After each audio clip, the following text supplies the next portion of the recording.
Welcome to my channel set tax சேனலுக்கு உங்களை அன்புடன் வரவேற்கிறேன். இன்றைய வீடியோ பணக்காரர்கள் செலவு செய்தாலும் பணம் சேருது, அப்படி எப்படி பணம் சேர்கிற அளவுக்கு செலவு பண்ணுறாங்க. செலவு பண்ணால் நமக்கு பணம் காலியாகும்னு கேள்விப்பட்டிருக்கோம். ஆனாலும் பணக்காரங்களுக்கு மட்டும் எவ்வளவு தான் செலவு பண்ணாலும் பணம் சேர்ந்துக்கிட்டே இருக்குது அப்படின்னா இதுக்கு பின்னாடி நிறையா மணி சேவிங் டிப்ஸ் இருக்குது. இந்த வீடியோவை ஸ்கிப் பண்ணாமல் முழுசாக பாருங்கள். நீங்கள் அந்த ஸ்லைடு மட்டும் படிச்சுட்டு போயிடாதீங்க. நிறைய விஷயம் நான் டீட்டெயிலாக எக்ஸ்பிளைன் பண்ணியிருக்கேன். அப்போ தான் நமக்கு புரியும், செலவு பண்ணும் பொழுது கூட நம்ம இப்படி தான் யோசிக்கணுமா அப்படிங்கிறது. நம்ம செலவு பண்ணுறப்ப நம்மளோட மனநலை என்னவாக இருக்கும், ஆனால் இதே செலவை ஒரு பணக்காரவங்க பண்ணும் பொழுது எப்படி இருக்கும், அதனால நமக்கு செலவு தான் ஆகுது, பணம் சேர மாட்டேங்குது. ஆனால் அதே அவங்க பணம் சேருது. ஸோ எப்படி அப்படிங்கிறத பார்க்கலாம். ஸோ எல்லாத்துக்குமே காரணம் நம்மளுடைய மனப்பக்குவம் தான் ஃப்ரெண்ட்ஸ். இப்போ வாங்க ஒவ்வொரு டிப்பாக பார்க்கலாம்.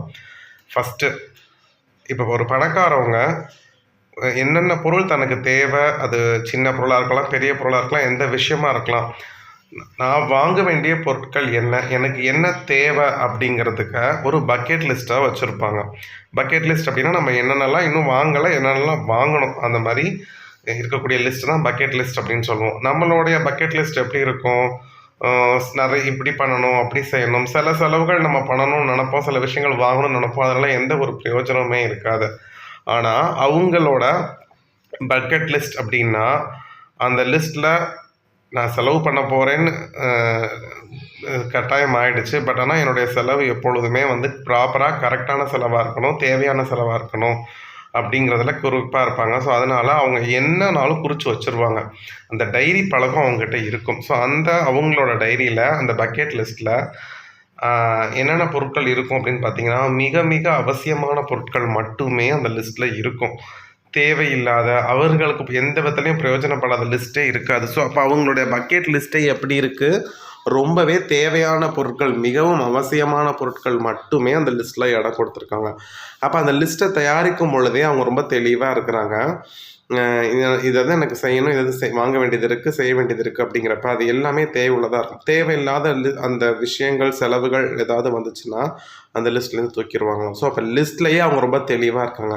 அப்படிங்கிறப்ப ஆரம்பத்தை சரியாக பண்ணிட்டாங்க, எண்டும் சரியாக தான் இருக்கும். ரெண்டாவது விஷயம் பார்த்திங்கன்னா, அவங்க ஒரு லிஸ்ட்டு வச்சுருப்போம்னு சொல்கிறாங்க இல்லையா, அந்த பக்கெட் லிஸ்ட் இருக்குது அப்படின்னு சொல்லுவாங்க இல்லையா, அதில் தேவையுள்ள பொருட்கள் தான் இருக்கும், தேவையில்லாத பொருட்கள் இருக்காதுன்னு நம்ம சொல்லிட்டோம். பட் ஆனால் அவங்க அந்த லிஸ்ட்டில் இருக்கக்கூடிய பொருள் அவங்களுக்கு தேவைப்படுது, ஓகே, அவங்களுக்கு தேவைப்படுறதுனால தான் அதை வாங்கிறதுக்கு முடிவு பண்ணி பக்கெட் லிஸ்ட்டில் போட்டு வச்சுருக்காங்க. அவங்களுடைய தேவைகளை மட்டும் அந்த பொருட்கள் செய்யக்கூடாது.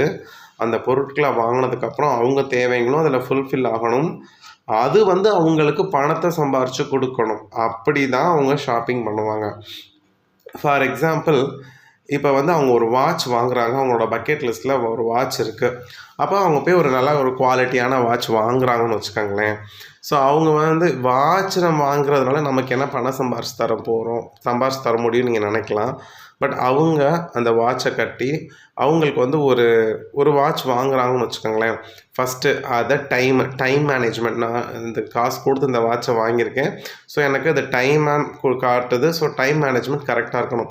ஸோ ப்ராப்பராக ஒரு விஷயத்துக்கு போகணும், எந்த பிஸ்னஸ் கான்ட்ராக்ட் எப்போ டீல் சைன் பண்ணணும், எந்தெந்த விஷயங்களுக்கு எப்போ போகணும், ஸோ எல்லாத்துக்குமே கரெக்டாக என்ன செய்வாங்க, டயத்துக்கு போகிறாங்க. டயத்துக்கு போகிறதுக்கு யார் காரணம், அந்த வாட்ச் தான். ஸோ அப்போ அந்த வாட்சை கூட ஒரு அலங்கார பொருளாக பார்க்காம நான் பணம் சம்பாதிக்கிறதுக்கு எனக்கு உதவுது அப்படின்னு நினைப்பாங்க.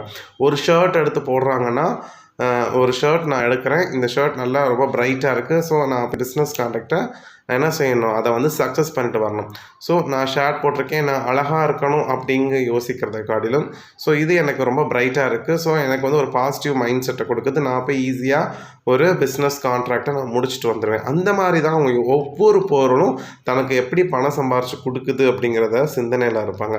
ஒரு கார் வாங்குகிறாங்க அப்படின்னா நம்ம நினைப்போம் கார் லைபிலிட்டி, ஆனால் அவங்க நிறையா பிஸ்னஸ் பண்ணுவாங்க, நிறைய இடத்துக்கு டயத்துக்கு போகணும். அப்போ ஃபாஸ்ட்டாக போகிறதுக்கு பப்ளிக் டிரான்ஸ்போர்ட்டை நம்ப முடியாது. வேக வேகமாக போய் டீல்ஸை முடிக்கணும், பங்க்சுவலாக இருக்கிறதுக்கு கார் ரொம்ப அவசியம்.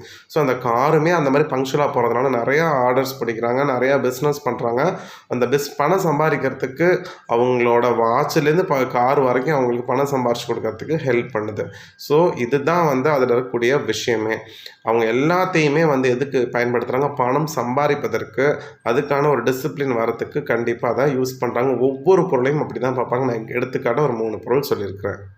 3வது விஷயம், பொருட்கள் வாங்குறாங்க அப்படின்னா, ஒரு விஷயம் வாங்குறாங்க, அது ட்ரெஸ்ஸாக இருக்கட்டும், வாட்சாக இருக்கட்டும், கம்ப்யூட்டராக இருக்கட்டும், இல்லை வீட்டுக்கு தேவைப்படக்கூடிய எந்த பொருட்களாக இருக்கட்டும். ஸோ ஏதாவது ஒரு பொருட்கள் அவங்க வாங்கணும் அப்படின்னு முடிவு பண்ணிட்டா, நம்ம என்ன பண்ணுவோம்? பிராண்டட் ஷாப்பு, அந்த ஷாப்பில் வாங்கலாமா, இந்த ஷாப்பில் வாங்கலாமா, எங்கே சீப்பாக இருக்கும், இல்லை பிராண்டட் எங்கே இருக்கணும் அப்படின்னு போவோம். ஆனால் அவங்களோட பொருள் வாங்குறாங்க, அது சின்ன பொருளாக இருந்தாலும் பெரிய பொருளாக இருந்தாலும், அதுக்கு வந்து அதோட தயாரிக்கிற இடத்துக்கே போய் நேரடி தொடர்பு வச்சு அங்கே மிக மலிவான விலையில் வாங்குவாங்க. ஃபார் எக்ஸாம்பிள், அவங்க வீட்டில் ஒரு கல்யாணம் வச்சுருக்காங்க, ஒரு ஃபங்க்ஷன் வச்சுருக்காங்க, அதுக்கு ட்ரெஸ் எடுக்கணும்னு வச்சுக்கோங்களேன். அவங்க டைரெக்டாக இப்போ காஞ்சிபுரம் பட்டு எடுக்கிறாங்கன்னா, அந்த பட்டு நேர இடத்துக்கே கான்டாக்ட் வச்சு அங்கேயே வாங்கிடுவாங்க ஆர்டர் பண்ணி. அதே மாதிரி தான் ஒரு ட்ரெஸ்ஸாக இருக்கட்டும், வேறு எந்த பொருட்களாக இருக்கட்டும், அவங்க எடுத்த உடனே நம்மள மாதிரி பிராண்ட் ஷாப் எங்கேன்னு பார்க்க மாட்டாங்க. தயாரிக்கிற இடத்துக்கே டேரெக்டாக போய் வாங்கிட்டோம் அப்படின்னா நமக்கு பணம் நிறையா என்ன பண்ண முடியும்? பணம் மிச்சம் பண்ண முடியும். ரொம்பவும் தரமான பொருட்கள் மலிவான விலையில் கிடைக்கும். இதே ஒரு பிராண்ட் ஷாப்பில் போய் வாங்குறப்ப அது அங்கேருந்து வரக்கூடிய டிரான்ஸ்போர்ட்டு, அவங்க கடை வாடகை, ஏசி எல்லாத்துக்கும் வச்சு ஒரு எம்ஆர்பி வைப்பாங்க. பட் அந்த மாதிரி அவங்க வாங்காமல் அவங்க டைரெக்டாக பொருள் தயாரிக்கிற இடத்துலே தான் போய் வாங்குவாங்க. இது நிறைய இடத்துல நான் கேள்விப்பட்டிருக்கேன். அதனால தான் அவங்களோட செலவு கூட அவங்களுக்கு பணம் வந்து மிச்சம் பண்ணி கொடுக்குது. அடுத்த ஒரு முக்கியமான விஷயம் என்ன அப்படின்னா, அவங்க எப்போதுமே பொருட்கள் வாங்கும் பொழுது தரமான பொருட்களாக தான் வாங்குவாங்க. தரத்துக்கு மட்டுமே முக்கியத்துவம் கொடுப்பாங்க. தரமான பொருட்களை வாங்கினா தான் நீண்ட நாளைக்கு அது உழைக்கும். நீண்ட நாளைக்கு உழைச்சாதான் இடையில அந்த தேவையில்லாத செலவுகள் வராமல், பணம் விரயமாகாமல் பாதுகாப்பாக இருக்கலாம் அப்படிங்கிற மைண்ட் செட் அவங்களுக்கு எப்போதுமே இருக்கும். ஸோ தரமான பொருட்களுக்கு மட்டுமே முதலிடம் தருவாங்க. சீப்பாக கிடைக்குதுன்னு சொல்லிட்டு எதையுமே வாங்க மாட்டாங்க. ஜஸ்ட் குவாலிட்டியை மட்டும்தான் வந்து இம்பார்ட்டன்ஸ் கொடுப்பாங்க. 5வது விஷயம் வந்து பார்த்திங்கன்னா, அவங்க செலவு பண்ண ஆரம்பிச்சிட்டாங்க. கடைக்கு போயிருக்கட்டும், எந்த இடத்துக்கு போய் செலவு பண்ணுறதா இருந்தாலும், மொத்த வியாபார கடையிலே போய் வாங்கினாலும் அவங்க ஒரு விஷயத்தில் கரெக்டாக இருப்பாங்க. எது தேவையோ அந்த பொருட்கள் மட்டும்தான் வாங்குவாங்க. பக்கெட் லிஸ்ட்டில் என்ன இருக்கோ அதை மட்டும்தான் வாங்குவாங்க. தேவையில்லாத பொருட்களை வாங்கவே மாட்டாங்க. இம்பல்சிவ் பையிங்கிற பழக்கம் அவங்க சுத்தமாகவே இருக்காது. ஒரு கண்ணை கவர்ற மாதிரி ஒரு இடத்துக்கு போனாலும் அவங்க பார்த்துட்டு இது எல்லாமே லயபிலிட்டி, நமக்கு பணம் சம்பாரிச்சு கொடுக்காது அப்படின்னு ஒரு முடிவுக்கு வந்துட்டு அந்த இடத்த விட்டு கிளம்பி வந்துக்கிட்டே இருப்பாங்க. ஸோ இம்பல்சிவ் பையிங், பார்த்தோன்னே வாங்குறது, பார்த்தோன்னே அட்ராக்ட் ஆகி பணம் இருக்குது வாங்கி போடுவோம் அப்படிங்கிற மைண்ட் செட்டே அவங்களுக்கு இருக்காது. ஸோ தேவை உள்ளதுக்கு மட்டும் செலவு பண்ணணும், தேவையில்லாததுக்கு செலவு பண்ணக்கூடாது. அந்த அமௌண்ட்டை நான் முதலீடு பண்ணி நான் பணத்தை பெருக்குவேன் அப்படிங்கிற அந்த விஷயத்தில் அவங்க எப்போதுமே கரெக்டாக இருப்பாங்க. ஸோ இம்பல்சிவ் பையிங்கிற பழக்கம் அவங்கக்கிட்ட இருக்கவே இருக்காது. இது நம்ம தான் முக்கியமாக கற்றுக்க வேண்டிய விஷயம்.